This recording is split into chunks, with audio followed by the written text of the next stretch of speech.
The election is not over. We have serious breaking news. Democrats are continuing to win. There are 11 seats in the House of Representatives that do not yet have a winner. That's after 4 races were decided today, and 3 of those were won by Democrats today, including Lucy McBath in Georgia, who first appeared on this program in 2012 when she was tragically sharing the pain of the loss of her teenage son, Jordan, who was murdered by a white man in Florida who decided that the music coming from the car where Jordan and his black friends were was just too loud. And that's why her son was killed. Lucy McBath won the Georgia congressional district that was held by Republican House Speaker Newt Gingrich and has been solidly Republican until today. Lucy McBath, no doubt, owes her victory in part to the voter turnout created by Democrats' statewide excitement about supporting Stacey Abrams in the Georgia governor's race, which is one of the elections in which we still do not have an official winner. 2 other Democratic women were declared winners of House seats today. Kim Schreier won the 8th congressional district in Washington, a district which the Republicans have never lost until today. 31-year-old Katie Hill will be one of the youngest members of the House now that she has won California's 25th congressional district in northern Los Angeles County. And there's breaking news tonight in the undecided Senate race in Arizona, as Rachel said, for the Republican seat that is currently occupied by the retiring Jeff Flake. Democrat Kyrsten Sinema now has taken the lead over Republican Martha McSally, according to Arizona, the Secretary of State. At this hour, Sinema has a more than 9,000 vote lead with 83% of precincts reporting. And the undecided Florida Senate race continues to tighten. Republican Rick Scott now leads Democrat Bill Nelson by less than 16,000 votes. That margin is narrow enough to require a recount under Florida law. Democrats currently have a net gain of 30 seats in the House of Representatives. That number could continue to grow. 30 seats is exactly what the Democrats won in the House of Representatives in 2006 in what was then reported as a wave election for Democrats. 101 women have won House seats. The Democrats picked up 7 governorships. The Republicans picked up 1 governorship. According to the New York Times, 317 House districts swung to the left as compared to the 2016 election. The average district nationwide moved 10 percentage points to the left this year. And districts where Republicans won were caught in that movement to the left as well. 171 of the districts that Republicans won moved to the left in the vote count this year. 18-year-old David Hogg, who became politically active after a mass murderer killed 17 people at his high school in Parkland, Florida this year, voted for the first time in his life in this election. Not all of the candidates that David Hogg supported won. And yesterday, David Hogg said, "This is the start. It's going to be a long road. It is a call to action." Leading off our discussion now, Michael Moore, Academy Award-winning documentary filmmaker whose latest film is Fahrenheit 11/9. Michael, thank you very much for joining us tonight, and I want to get your reaction to what we've seen so far in this election because counting the votes is continuing. It is an amazing victory, and I am not one to come on this show with a lot of optimism, as you know, from the past. Nobody should miss the point. All the points you just made were right on, especially the point that this victory on Tuesday was larger than the Tea Party victory in 2010, larger than the huge wave where the Democrats took over Congress in 2006. It can't be stated enough or strongly enough just how over-the-top awesome this victory was on Tuesday. And what you just pointed out, I think, is so important. Not just the victory in terms of number of seats, not just the fact that millions more Americans voted for Democrats as opposed to Republicans, millions more, okay? The so-called popular vote, which we already know that we are the majority because we won by 3 million 2 years ago.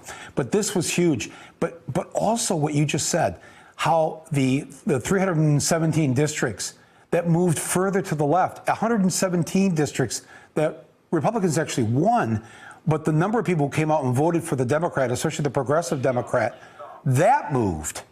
It all moved. This is the new America that you've got on your screen right now. That is the America that we live in. And what gets really, I think, confusing for some people when we put up the map and we show the big red swaths of red across the country, it has a weird and wrong impact on people because it makes it look like the country's so red, but people don't live in those large desert and mountain and prairie areas. I mean, people live there, but small numbers of people live there. Each congressional district is the same exact number of votes, roughly 775,000 each. If there was a way to do the map where we actually built the map and showed by population how large this area of the country is, or this area of the country, by population, you would see the bluest of blue. You'd need sunglasses. There'd be so much blue on the screen on the map if we actually showed the map by the size of its population, not the size of how many acres the state has. So this was an election. This is, and people are, they still got the Senate. Yes, they have the Senate, but that's because that's not a democratic election. That's not a one person, one vote. Not true democracy doesn't mean that Delaware gets the same number of votes in the Senate as California with 40 million people who live there. If it was a true democracy, the Senate would be proportional to the actual numbers of the country. So we have to fix that. We have to get rid of the Electoral College. We need to have preferential voting systems where you vote your first choice and your second choice. So we'll get a more accurate reading of what people really want representing them. That's to come. This was a huge first step. It's 1 down, 2 to go. The next one to go is before the Senate. It's probably going to be the White House. And that may happen within these 2 years, depending on what happens in Congress. How far those votes in the Senate. Remember, 5-6 Republicans would have to have a what John Kennedy called a profile in courage, a moment of conscience, if it comes to the point where the Mueller investigation and the investigation that the House committees are going to do in terms of showing just how badly Trump has violated the law, how much will Republicans be able to tolerate their president being a lawbreaker, being a criminal? We'll find out. But I think that this is a very exciting time for us. And everybody, just the shots you've been showing all night on MSNBC of these protests in the street all over America that started at 5 p.m. on the West Coast and happened 5 p.m. local time all over the place. I'm getting reports from people all over in the smallest of towns where there's 100 people there. And there's only 1,000 people in the town. So this is going to have to continue, though. We're going to have to be in the streets a lot, I'm afraid, because Trump believes he's going to get away with what he's going to get away with, what he thinks he's getting away with now in the Justice Department with Matt Whitaker. So that's my take on everything. Michael, to that point, imagine a world today in which the Democrats had not won the House of Representatives. They came up one shy or whatever it was, and they did not win the House of Representatives. The current, what some are calling the fake attorney general, because this title of acting attorney general, legal scholars are saying, many legal scholars saying he's been illegally installed there. This is an unconstitutional appointment. So I am reluctant to even give him the title. He has the office. He can sit in that chair at that desk, but I don't know what title he really has. Imagine that person is sitting in the Justice Department tonight with what was going to be a Republican-controlled House of Representatives, instead of what he's living with, which is the knowledge that come January, they can pull him into the Judiciary Committee at the House of Representatives, put him under oath, and make him answer every question about what he said to Donald Trump before he was appointed and what Donald Trump said to him. And those questions will be asked under oath, and that was Absolutely. not going to happen without that win Tuesday night. You're so right to say that, and you're right. Imagine if we hadn't won on Tuesday night. First of all, I think there were so many people anticipating that possibility after what happened in 2016.